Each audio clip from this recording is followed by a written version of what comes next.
выход это где-то вот с этой стороны. Где-то тут.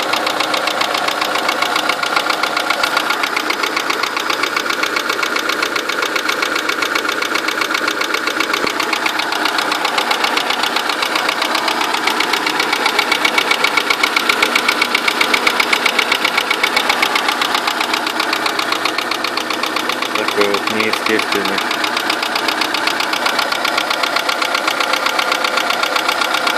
Сейчас подождем, пока она прогреется. Напишу на форуме.